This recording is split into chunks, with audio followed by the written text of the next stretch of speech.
Hi there, I'm a historian.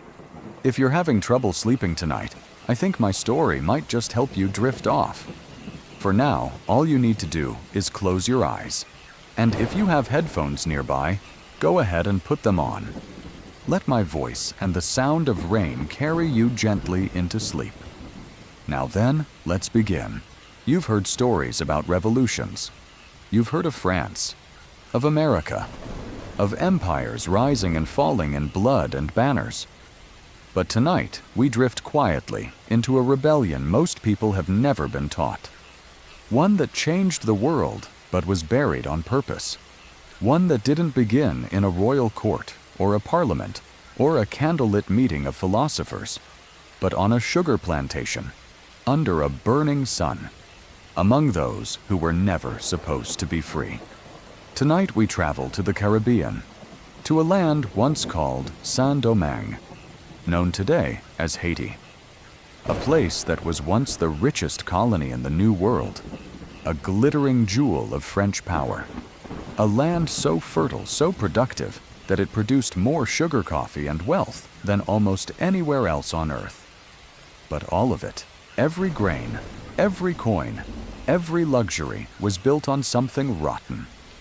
Human suffering. In the late 1700s, nearly 500,000 enslaved Africans labored on that island.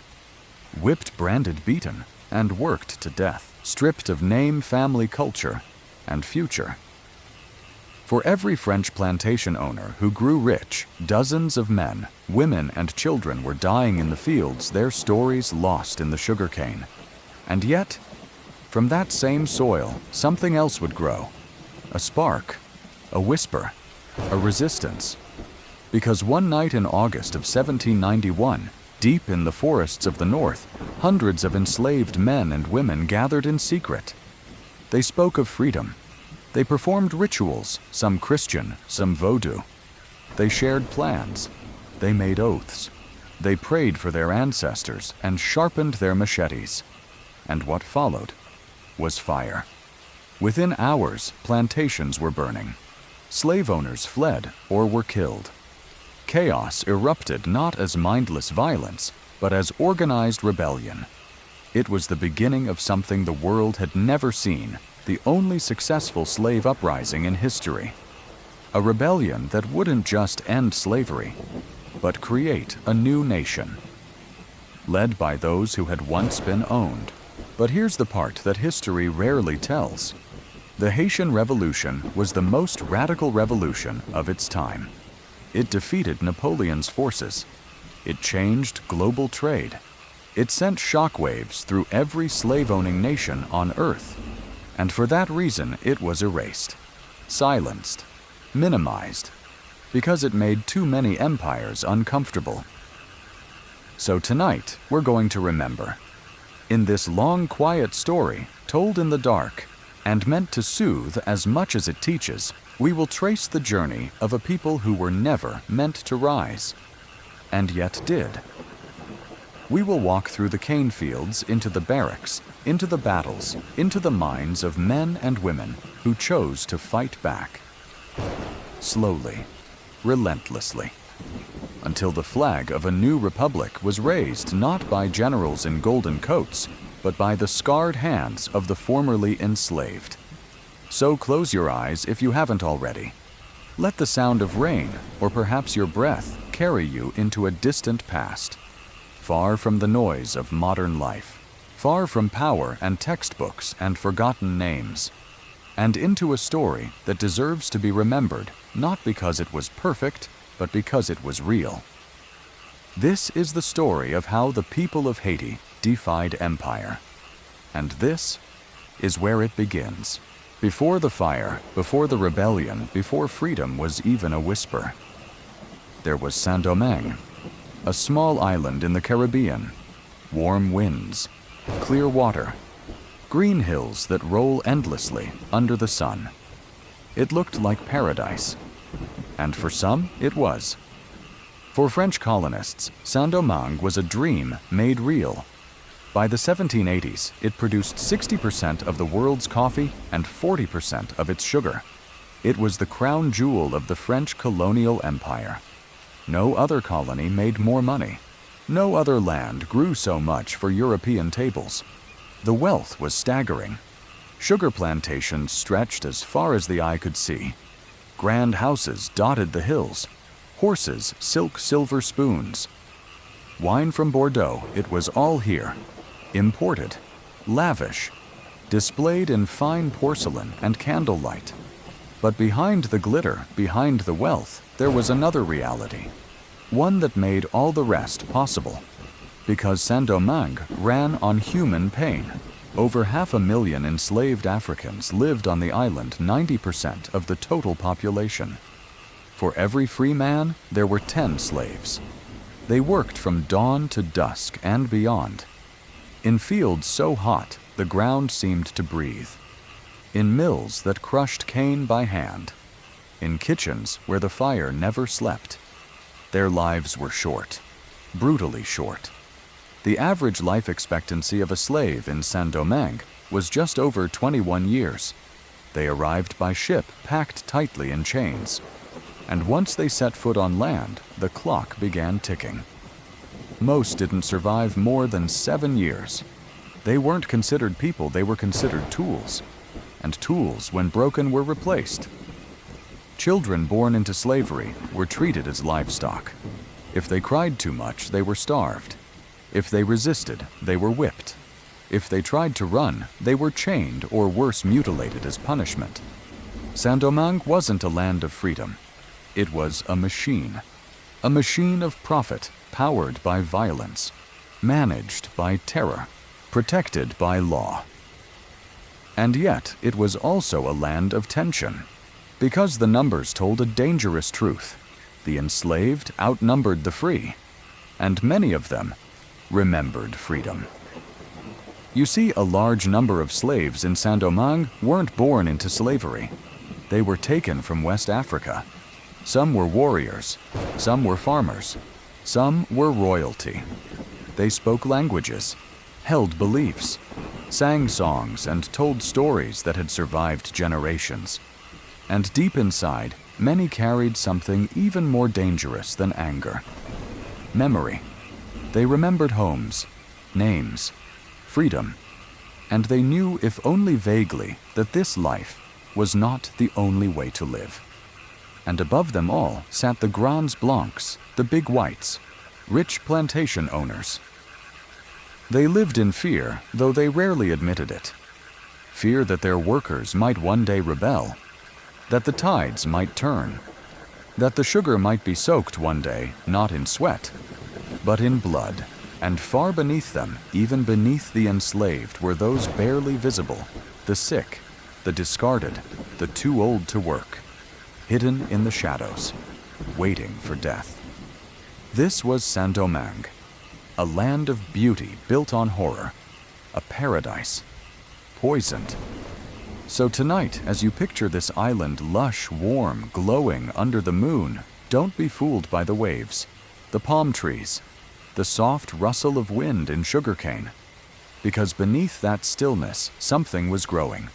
Not crops, but rage. In the next part of our story, we'll look deeper into how these enslaved people lived, what they endured, what they hoped for, and what broke them open. But for now, let the wind die down, let the sea go silent, and rest knowing that history will carry us forward, one step at a time. The sun rose early in Saint-Domingue. It didn't wait, it didn't ask, and neither did the overseers.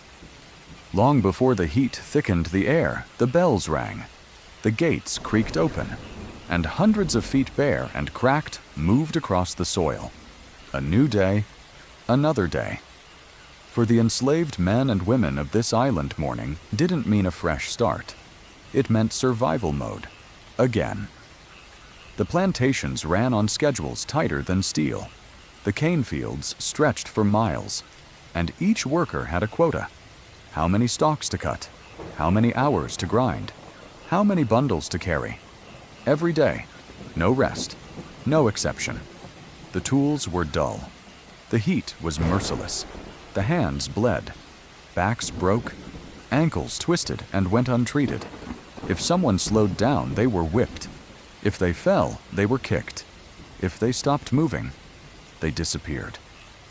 Most worked 12 to 16 hours a day. Many died before they reached their 30s. The air was thick with sugar dust, sweet to some, suffocating to others. And the nights they didn't offer rest. At night, the enslaved returned to huts if they were lucky. Small, overcrowded, without beds or light. Some slept on dirt, others on straw, many with nothing at all. Their bodies aching, their stomachs half empty, their minds quiet. Because speaking was dangerous, gathering was dangerous. Laughing too loud could get you whipped. Praying the wrong way could get you hung. Reading, if you could read, was forbidden. Singing old songs watched. Dancing risky. Everything that reminded you of being human was punished. The French plantation owners didn't just want obedience, they wanted erasure. To make the enslaved forget who they were, where they came from, what they once believed. And yet, they couldn't. Even in chains, people remembered. They remembered stories, rhythms, rituals passed down from African villages long vanished. Some whispered prayers in their mother tongues.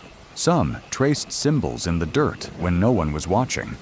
Some looked up at the stars, those same stars they once saw from the other side of the ocean, and remembered the names of gods their masters had never heard. And somehow that remembering kept them alive. There were moments of resistance, quiet, invisible, a broken tool, a miscounted bundle, a look not lowered, a step taken slower than allowed. Sometimes someone would slip herbs into a stew to cause illness and avoid the fields. Sometimes they would fake sleep so they wouldn't be called. Small rebellions, tiny acts of freedom, fragments of control in a world that had stolen everything else. And sometimes, rarely, there were songs.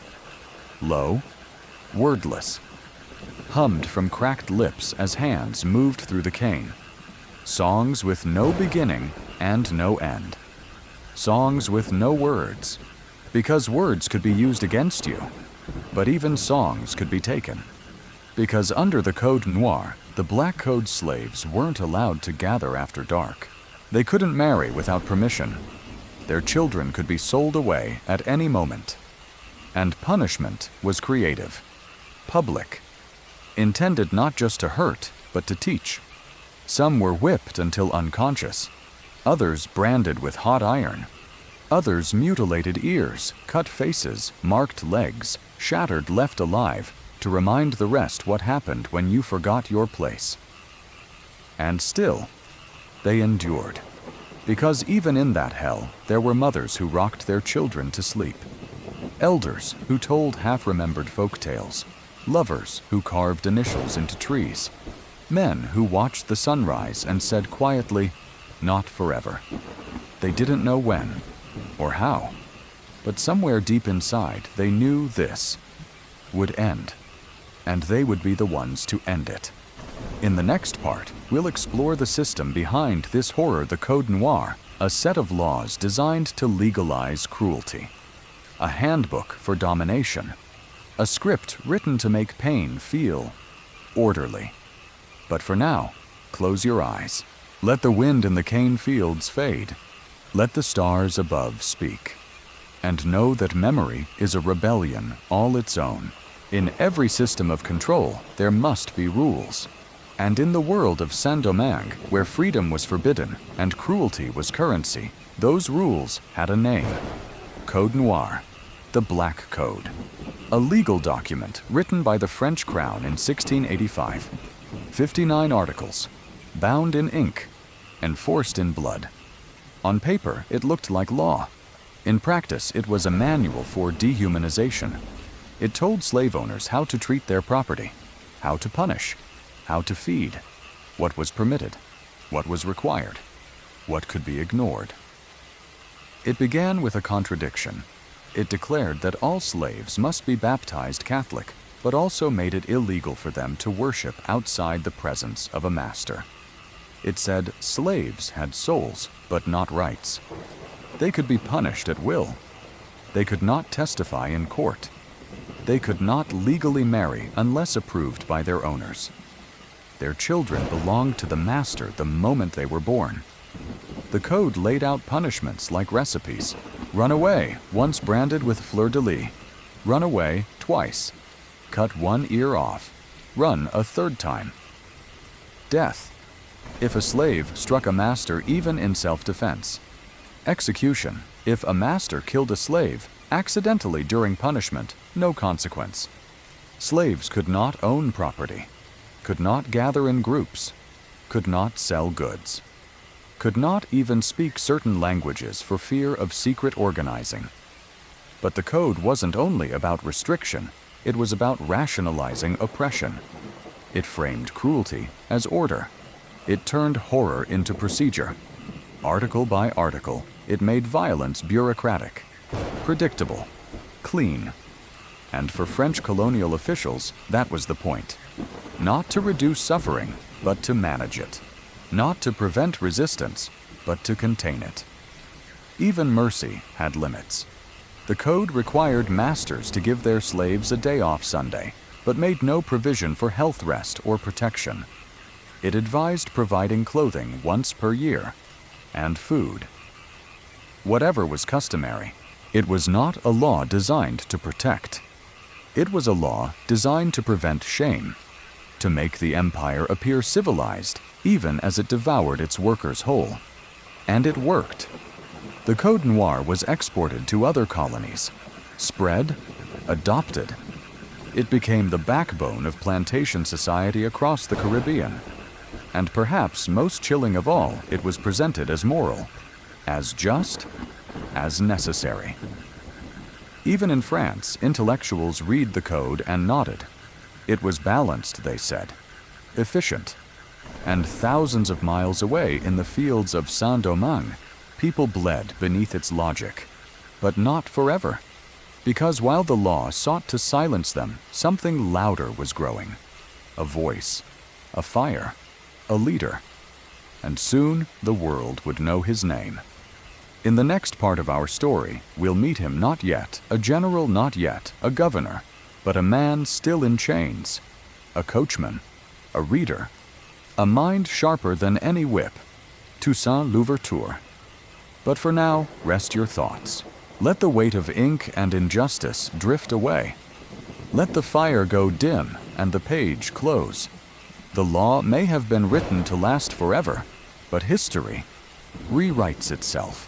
Before the flames, before the battles, before the world learned to speak his name in fear and awe, there was a man on horseback, moving quietly, watching, listening. He wasn't yet a leader. He wasn't yet a legend. He was a coachman. He worked on the Breda plantation near Cap Francais, one of thousands, another black man in chains. But Toussaint Louverture was not like the others, though he never said so aloud. He observed, every day, every route, every overseer's routine. He memorized names, faces, rhythms of the land. He learned how the system breathed, how it blinked, and where it was most vulnerable. But his greatest weapon wasn't a blade. It was that he could read. Born around 1743, Toussaint was lucky, or so they said. His master allowed him to learn letters. He read religious texts, political tracts, French philosophy, military histories. He studied Julius Caesar. He read about Spartacus. He learned the language of power, and more importantly, how power justified itself. And he waited. For years, he served with quiet obedience, worked with horses, healed the sick, whispered prayers, raised children, kept peace. But inside, he was building a mind sharper than any sword. Toussaint believed in strategy. He believed in patience. And when the first sparks of revolution came in 1791, he didn't rush to act. He watched. Let the others rise first, he thought. Let them show their hand. Let them burn the cane fields. Let the French panic. Then he moved. When he finally joined the uprising, he came not as a rioter, but as a commander. He organized small groups into fighting units, taught discipline, assigned scouts, managed supply lines. He understood terrain, knew how to retreat, when to advance. While French forces flailed and faltered, Toussaint's army grew. And soon, he wasn't just attacking plantations, he was defeating professional soldiers. What frightened the French wasn't just his skill, it was his vision. Toussaint didn't want revenge. He didn't want chaos. He wanted order, a new society. He saw beyond race, beyond rage, beyond the flames. He believed that black men could govern, could farm, could read, could lead. He believed in a black republic before such a thing had ever existed. But he also knew the world wasn't ready for that truth. So he played a long game. He shifted alliances. At times, he worked with the Spanish when they promised to end slavery. Later, he joined the French after they abolished it under pressure. Always strategic. Always watching who offered more for the future of his people. He didn't trust easily. He rarely smiled. But his soldiers loved him. They called him Papa Toussaint. Because unlike others, he didn't lead from behind. He rode into battle. He ate the same rations. He wrapped the wounds of his men with his own hands. And slowly, the myth began to form. The former slave, who read French law. The coachman, who defeated European generals. The healer, who broke an empire. But Toussaint was still just getting started. In the next part of our story, we'll see what happens when France, realizing what they were up against, decides to strike back. And a new name rises from across the sea, Napoleon. But for now, let the candle flicker. Let the sound of hooves fade into the distance. You've just met the mind that would break chains, not just his own, but for an entire nation. By 1793, the island was burning. The revolution Toussaint had joined quietly precisely was no longer a handful of uprisings in the dark. It had become a wave, a force, a movement. Sugar fields were abandoned, mansions looted. White planters fled to ships or hid behind walls that no longer protected them. The French colonial government, already shaken by the chaos of revolution back home, struggled to respond. And amid the flames, Toussaint rose not just as a warrior, but as a builder. He understood that fire alone wouldn't save his people. What came after the fire mattered more. So while others fought for land revenge or plunder, Toussaint began organizing something larger. He imposed discipline on his troops. No looting, no rape, no chaos. He punished those who disobeyed. His army became feared not just for its power, but for its order. He opened schools, rebuilt roads, replanted fields. Yes, he brought back sugarcane, not to serve France, but to serve his people, because he knew Haiti could not survive without food, without trade, without stability. And so paradoxically, Toussaint began to restore the very economy that had once enslaved him. But this time, the laborers were free. They were paid, housed, given plots of land, encouraged to stay, to work, to build a future. It wasn't perfect. Nothing ever is. But for the first time, the former slaves were working not under chains, but under leadership they respected, one of their own. Meanwhile, the French were desperate. They had lost control of the colony. And worse, they needed it. Saint-Domingue was too valuable to lose. It was France's richest colony, its economic engine. But the revolution back in Paris had turned the nation upside down. The king was dead. The guillotine was busy. The army stretched thin. And so in 1794, under enormous pressure, the French National Convention did something no one expected. They abolished slavery across the entire empire. It was political. It was pragmatic. It was not purely moral, but it was real. Suddenly, the rebellion had legal ground. Toussaint, always the strategist, saw an opportunity. He switched sides. Leaving the Spanish, who had also used him, he pledged allegiance to the French Republic. He would fight under the tricolor flag, but on his terms. And in return, he demanded something no French general had ever been forced to accept: autonomy. Toussaint began running Saint-Domingue as if it were already independent. He appointed administrators, drafted labor codes, signed trade deals with Britain and the United States. Yes, the United States, which still practiced slavery, secretly traded with him. Because business speaks louder than politics. By 1798, Toussaint controlled almost the entire island, and France let him, because they couldn't afford to fight him, and because at least on paper he still claimed loyalty. But everyone knew the truth. Toussaint was not a colonial governor. He was building a nation. And as his power grew, so did the fear in Paris, in London, and Washington. Because if a black man could rule, could negotiate, could lead with intelligence, discipline, and success, what did that say about every lie used to justify slavery? In the next part of our story, that fear becomes a weapon. A new man rises in France, ambitious, calculating, and utterly determined to crush what Toussaint had built. His name, Napoleon Bonaparte. But for now, breathe. Let the sounds of marching boots fade. Let the fields rest. For just a moment, order had been born from chaos. And in the heart of the Caribbean, a new kind of freedom was taking root. For a moment, it seemed like peace had arrived. The fields were green again, roads repaired, commerce resumed. Toussaint Louverture, once a slave, was now the most powerful man on the island. He governed, negotiated, maintained order. He kept the economy running, the people working, and the borders secure. But far across the ocean, in the salons of Paris, in the council chambers of Empire peace, made powerful men nervous. Because Saint-Domingue was no longer a colony. It was an example. And in the eyes of one man, that was unacceptable. Napoleon Bonaparte had risen from the chaos of the French Revolution. A brilliant general, a shrewd tactician.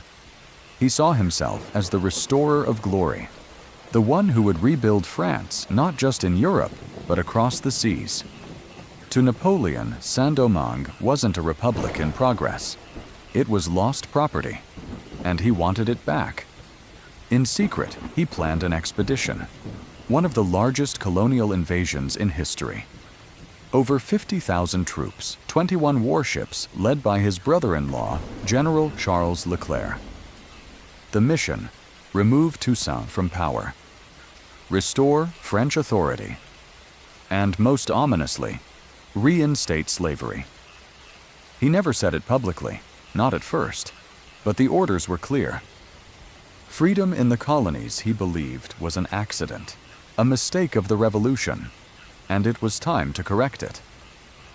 So in early 1802, the French fleet appeared on the horizon. They arrived with uniforms, pressed cannons loaded, and orders sealed. Toussaint, always the strategist, did not panic. He met Leclerc with diplomacy at first. He offered cooperation, promised continued loyalty. But he could see it in their eyes. They weren't here to negotiate. They were here to erase. And so, once again, he prepared for war. But this time, it was different. The French came with overwhelming force, experienced generals, heavy artillery, superior weapons. They believed the fight would be short, simple, a clean return to order. But they didn't understand the island. They didn't understand the people. Because this time, Toussaint wasn't alone. He had generals of his own, former slaves who had risen through fire and earned command. Dessalines, fierce and relentless. Christophe, cold and calculating. Clairvaux, loyal and brave. And he had the people. Farmers, mothers, elders. Boys barely old enough to hold a blade. They weren't soldiers, but they had something else: memory. They remembered slavery, and they would rather die than return to it. The French advanced, took towns, forts, ports. They declared victory again and again. But the island fought back not just with guns, but with fever. Yellow fever tore through French ranks. Thousands fell sick. Thousands died. No medicine, no mercy. The island itself seemed to resist the invaders. Still, Napoleon pushed forward. He sent more ships, more troops, more orders, and then the betrayal. In the summer of 1802, Toussaint was invited to a peace meeting under the promise of safety. He came cautiously, diplomatically, but it was a trap. He was arrested, shackled, placed on a ship, and taken to France. He would never return. Toussaint Louverture died months later in a cold prison cell in the French Alps.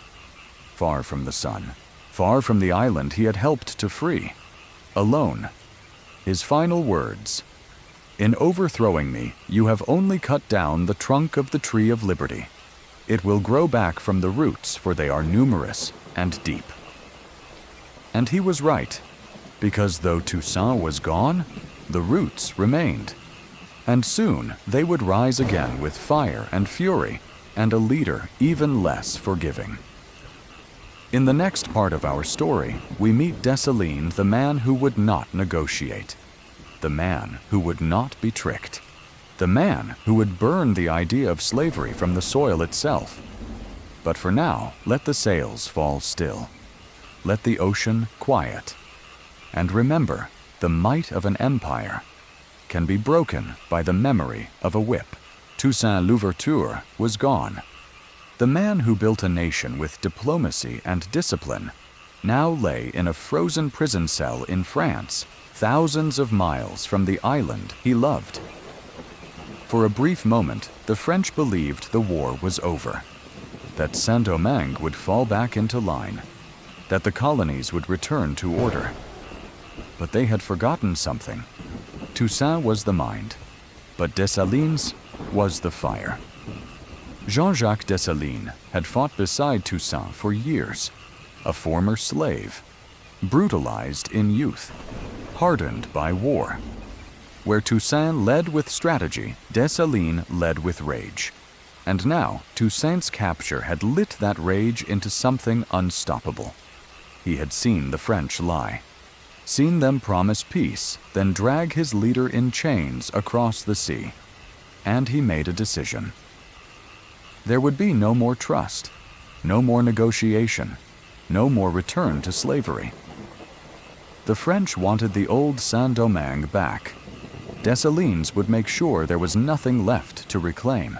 The resistance reorganized. Cities were lost, then retaken. The French forces, once so confident, were now sick scattered and low on supplies. But worse, they were hated, because the truth had come out. Napoleon wasn't here to preserve liberty. He was here to restore slavery. And that sealed his fate. The people of Saint-Domingue were no longer fighting to protect their gains. They were fighting for existence, for dignity, for children not yet born. And under Dessalines, the war changed. It was no longer a rebellion. It was a war for liberation. His tactics were ruthless, scorched earth, unforgiving. Plantations were destroyed, collaborators executed. French soldiers shown no mercy. Some accused him of cruelty. Even among his allies there were whispers. But Dessalines didn't flinch. He had seen too much. He had lost too many. And he understood freedom taken once could be taken again, unless it was burned into the land itself. In 1803, as the French faltered and disease devoured their numbers, Dessalines launched a final campaign. He led an army of former slaves, barefoot, poorly armed, outnumbered, against the remnants of one of the greatest European powers. And they won. The French surrendered. Napoleon, distracted by wars in Europe and defeated by illness and resistance in the Caribbean, withdrew. And on January 1st, 1804, Jean-Jacques Dessalines stood before his people and declared something no one had ever dared to say: "We are no longer French. We are Haitians."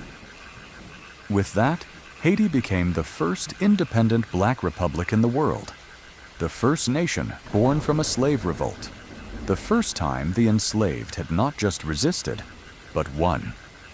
Dessalines became its first leader, not as a colonial governor, not as a puppet, but as an emperor. He ordered the old name Saint-Domingue erased. The land would be known only as Haiti, its indigenous name, a name older than France, older than empire, a name soaked now not in sugar, but in blood and victory. In the next part of our story, we'll look at what came after, because freedom came at a price, a global price, one that Haiti still pays to this day. But for now, let the battlefields fall quiet. Let the chains rust in the grass. Let the smoke drift and the air settle. And remember, they didn't just dream of freedom. They fought for it. And they won. On January 1st, 1804, Haiti was born. Not with applause, not with recognition, but with silence. A silence heavy with resentment. Because what had happened in Haiti wasn't just rare. It was unforgivable to the empires who still depended on chains. For the first time in modern history, a nation of formerly enslaved people had not only risen up, but defeated a European power. They had thrown off the shackles, overthrown a colonial government, and declared independence without asking permission.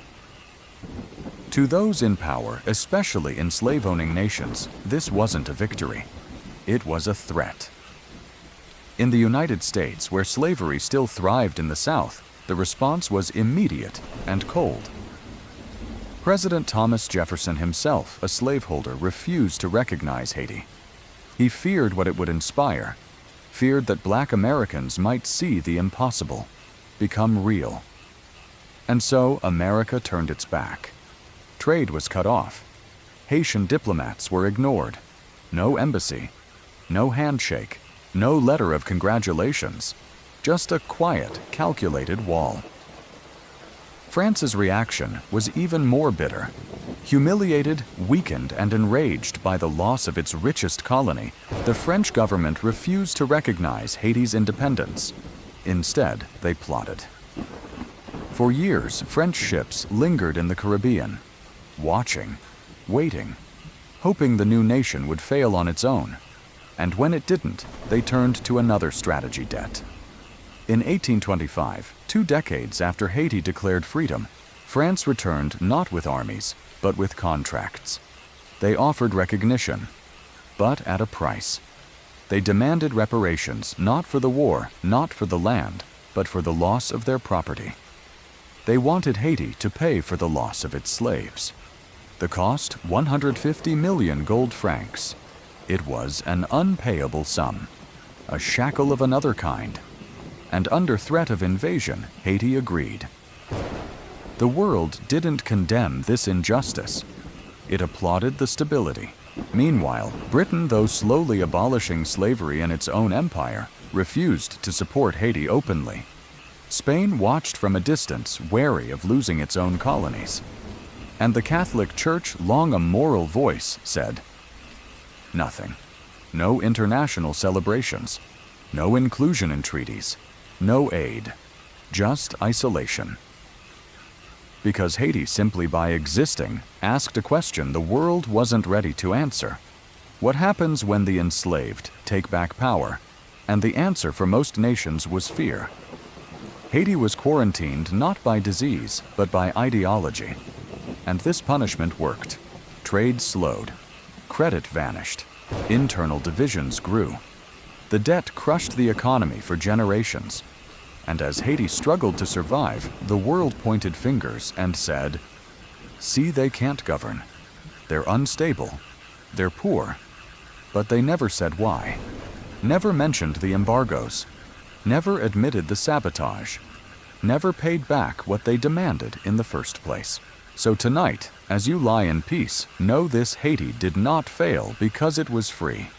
It suffered because it dared to be. In the next part of our story, we'll explore this debt more closely. Not just financial, but psychological, cultural, historical. Because the price of liberty isn't always paid in battle. Sometimes it's paid forever. But for now, let the embers cool. Let the noise of the cannons be replaced by the hush of memory. And rest knowing that silence can speak volumes. In war, freedom is won with fire. But in peace, it can be stolen back quietly. Haiti had earned its liberty in blood. It had fought off the most powerful empire in Europe. It had declared itself sovereign. And for a moment, it stood proud alone, but free. Then came the silence.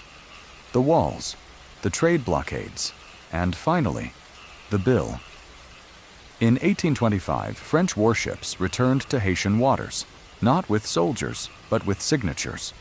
France offered Haiti official recognition, but only if it agreed to pay reparations, not for damages, not for lives lost, but for the loss of its slaves. The logic was twisted, but clear. France claimed its former slave owners had been wronged, that their property, the people of Haiti, had been taken, and that Haiti must now compensate them for freeing themselves. The amount, 150 million gold francs, more than twice Haiti's annual revenue, more than any newly independent nation could hope to afford. And yet, they agreed. Why? Because the alternative was war. The French ships anchored in Haitian ports were a silent threat. The world wouldn't protect Haiti. No one would come to its aid. So the country that had once defeated Napoleon was forced to pay France for its independence. And it didn't end there. To meet the impossible payments, Haiti had to borrow from French banks, which meant Haiti took loans from France to pay France for the crime of no longer being enslaved, with interest, year after year, decade after decade, government after government. The payments drained the economy. Schools were never built, roads crumbled, healthcare vanished before it could exist. A nation that had once fought for dignity was reduced to survival. And the world watched, silently, conveniently. Because Haiti's poverty served a purpose. It was used to prove that black nations couldn't thrive. That revolution leads only to ruin. That slavery perhaps had its stability. No one mentioned the debt, the blockades, the forced repayments. They only pointed to the empty coffers, the struggling farms, and said, "See." It wasn't until 1947, more than 120 years later, that Haiti finished repaying that debt. By then, the money was gone, but the damage remained. Generations had grown up under the weight of interest. Entire administrations had been consumed by repayment, and the hope of building a strong, free, independent Haiti had been mortgaged away. So tonight, as you lie safe and fed, remember this. Freedom doesn't always end with celebration. Sometimes it ends with an invoice. In the next part of our story, we'll ask a difficult question.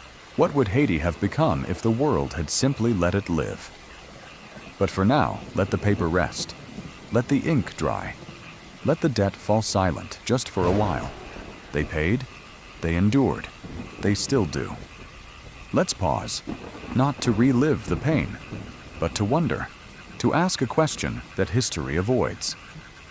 What if Haiti had been allowed to live? Not just survive, not just exist under embargo and debt, but truly live, thrive, grow into the future it had fought for.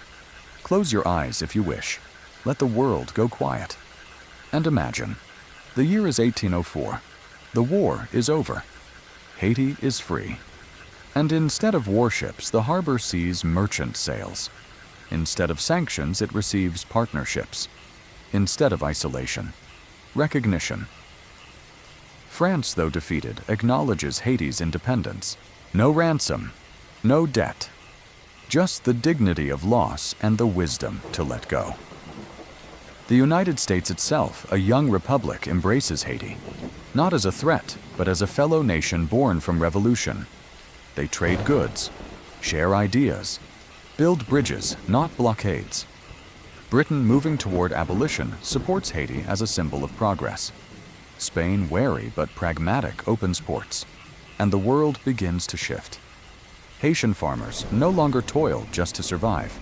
They export sugar, coffee, indigo, on their terms. Schools are built. Children learn not just to work the land, but to read, to write, to lead. The universities of Port-au-Prince attract scholars. Tourists visit the mountains, the waterfalls, the art. A Black Republic becomes a Caribbean beacon, not a warning. And Dessalines.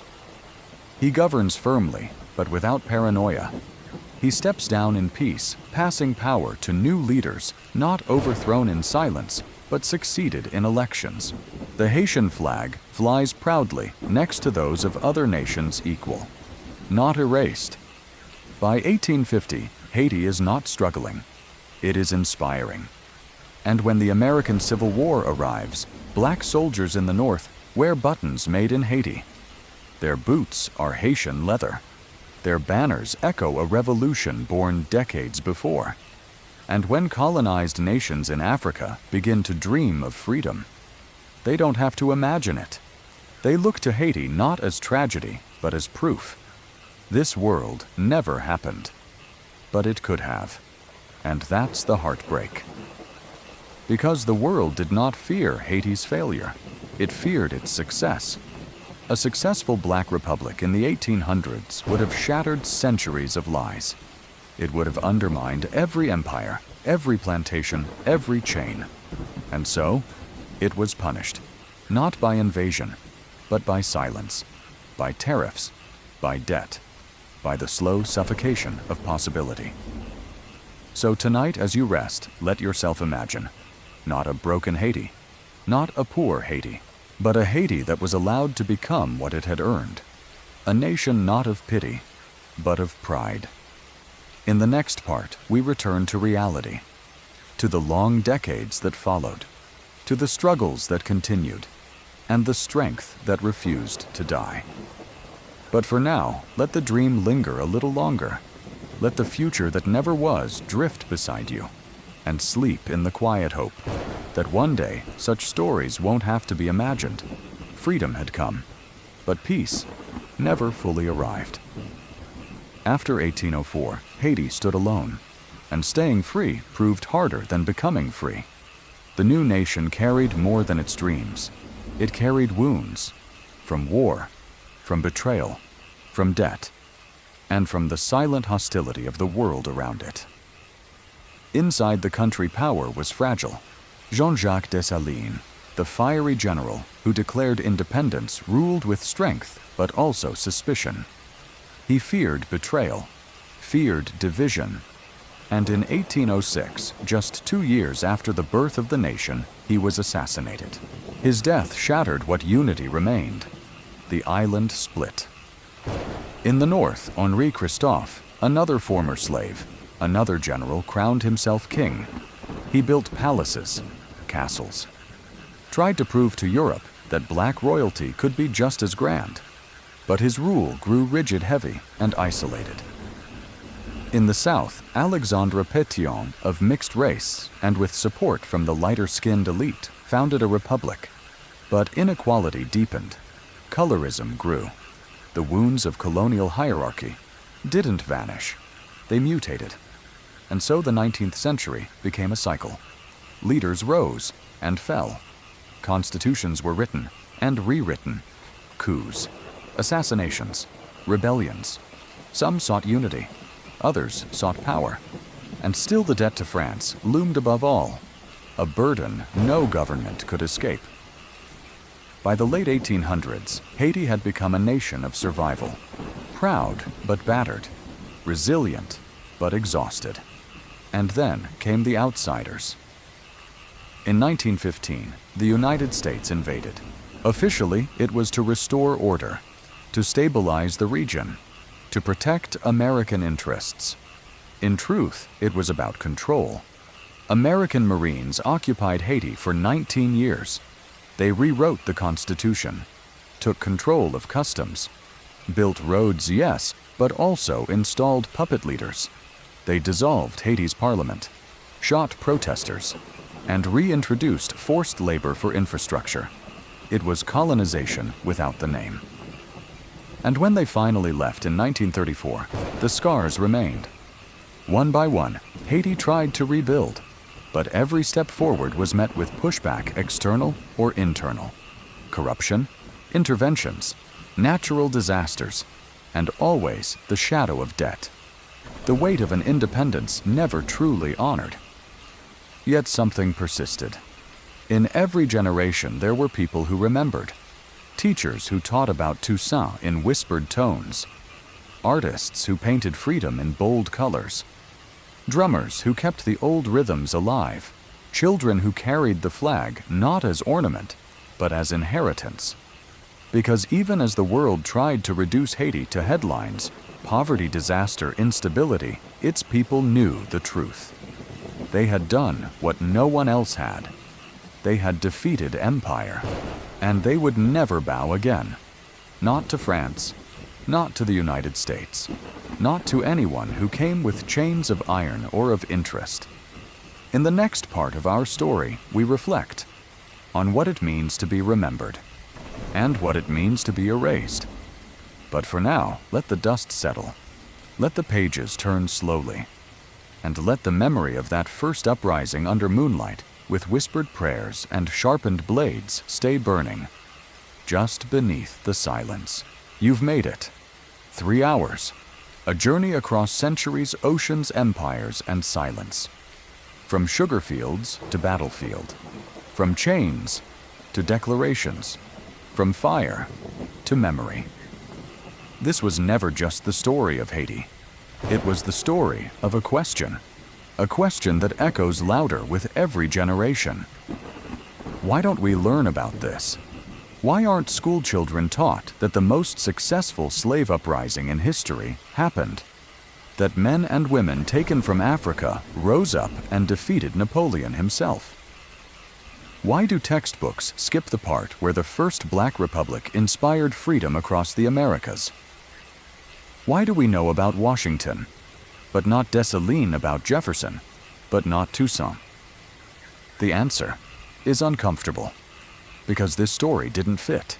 It didn't fit the narrative of orderly progress, of noble revolution, of liberty granted from above. No, Haiti's story was too radical, too dangerous, too true. It was a story where the enslaved didn't wait to be freed. They freed themselves, and then paid for it every day after. So history buried them. It turned their revolution into a footnote, their leaders into shadows, their success into silence. But silence is not absence, and forgetting is a choice, because the people of Haiti remember, in song, in prayer, in the rhythm of drums at night, in flags waved on dusty roads, in the quiet pride that says we were first. And now you remember too. You've heard their names, felt their choices, walked slowly through the arc of their defiance. You've seen what they risked, what they won, and what they lost again. So tonight, as the story ends, let it stay with you. Not as tragedy, not as pity, but as respect. Because the world tried to erase them, but we just told their story again. And stories don't die when they're told. They rise, like roots, like drums, like nations. Thank you for listening, for remembering, for letting this quiet voice guide you through a truth that refused to stay buried. Sleep well, knowing that you have honored what so many tried to forget.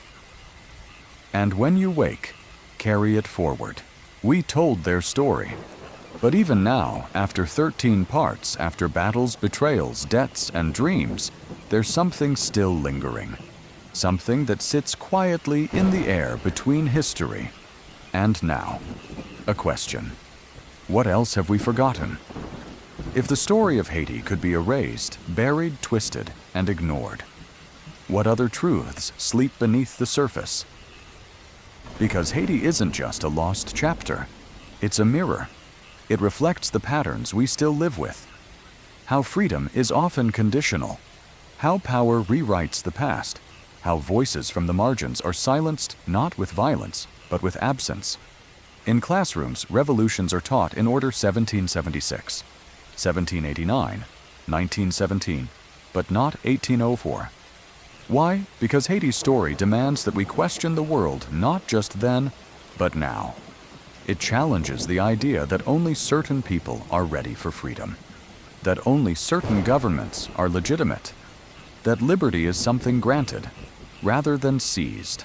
And it reminds us justice can be won and still be denied. But it also reminds us of something else, something soft, steady, hopeful. That people, no matter how beaten, how broken, how forgotten, can rise, again and again. That the roots of freedom run deep. That memory is power. And that storytelling is resistance. Because every time we tell this story, we undo a little of the silence. Every time we speak Toussaint's name or Dessalines, or whisper the word Haiti not as tragedy, but as triumph, we bring light to a place others left in shadow. So maybe this was never just a bedtime history. Maybe it was a vigil, a quiet promise. We will not forget you again, and as your eyes close, if they haven't already, let that promise rest beside you. Not as weight, but as warmth. You know their names now. You've heard their voices.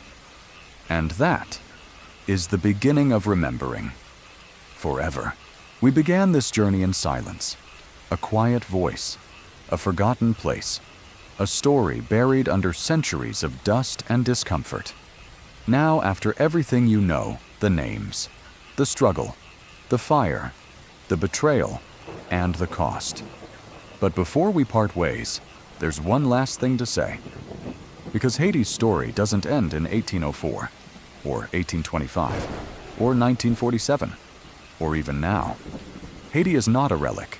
It is not just a tragedy, and it is not just a lesson. It's a country, still breathing, still resisting, still rising. Even now, amid poverty storms, political turmoil, Haiti holds something many richer nations lost long ago: memory. Not nostalgia, not fiction, but the memory of what it means to fight for your own humanity. That memory is alive in the music, in the tap of feet on dirt floors during Vodou ceremonies, in the way grandmothers tell children, we were never anyone's slaves, we were always warriors. It's alive in the art, painted with whatever colors are available, in the murals of Toussaint Dessalines and the unnamed women who cooked, carried buried healed, and led without titles. It's alive in resistance. Even in hunger, people refuse pity. Even in desperation, there's dignity. And here's what the world still gets wrong. Haiti is not broken because it was free. It was broken because freedom was punished. Because empires don't just fall, they fight back. With embargoes, with debt, with silence. And the cost of that punishment was not just paid by Haitians. It was paid by all of us in the stories we never heard, in the histories we never questioned, in the injustices we inherited without knowing where they began. Because when we erased Haiti, we didn't just erase Black triumph. We erased the proof that the world could be different, that freedom could come from below, that justice could be seized, not granted, that the most oppressed could become the most powerful, and perhaps most dangerously, that the lie of white supremacy was always just that, a lie. So the world buried Haiti under rubble, under stereotypes, under statistics. But Haiti never stopped speaking. It spoke in Creole, in rhythm, in wounds that refused to close. And now you've heard it too. What you do with that is yours. Maybe you'll tell someone. Maybe you'll read more. Maybe you'll simply carry their names with you. Toussaint, Dessalines, Christophe, Sanité Belair, Marie-Jeanne. Maybe you'll say the word Haiti and not think of weakness, but of defiance, of a people who said no, and meant it, and paid for it, and survived anyway. So tonight, if you're still awake, thank you for listening, for staying, for witnessing. And if you've fallen asleep somewhere along the way, that's okay too. Because now, somewhere deep in your mind, their story lives. And memory, like freedom, only needs to be passed on one person at a time. History is strange. It remembers generals' crowns and nations carved by fire, but it often forgets the quiet, the inconvenient, the impossible that actually happened. Haiti was one of those impossibilities, a nation born not from permission, but from defiance. A revolution led not by philosophers in powdered wigs, but by men and women who had once been shackled, beaten, sold. They were never meant to win, but they did. They shattered an empire. They redefined freedom. And the world turned away. Not because their story was irrelevant, but because it was too powerful, too dangerous. Because if the enslaved could rise up and overthrow their masters, what did that say about the empires built on chains? So the textbooks grew silent. The headlines moved on. The maps were redrawn without them. And yet, Haiti remained flawed, wounded, scarred, but standing. The country that was never supposed to be is still here. And that in itself is a revolution. You've heard their names now. Toussaint Dessalines, Christophe Sanité, Belair, and so many more. You've followed their path through fire, betrayal, victory, and silence. And maybe, just maybe, that story now lives in you. Not as guilt, not as shame, but as memory, as truth. As a reminder that history isn't something behind us. It's something beneath us. Something we walk on, sleep on, build over, and too often, forget. So as this story fades into stillness, let it remain with you, not loudly, not urgently, but gently. Like an ember, like a name softly spoken, like a hand reaching forward through time, not asking to be saved, but to be seen. You don't need to shout it. You don't need to argue. Just remember. Because remembering is an act of resistance. Because silence is how injustice survives. And because Haiti, against every force that tried to erase it, still whispers, "We were the first."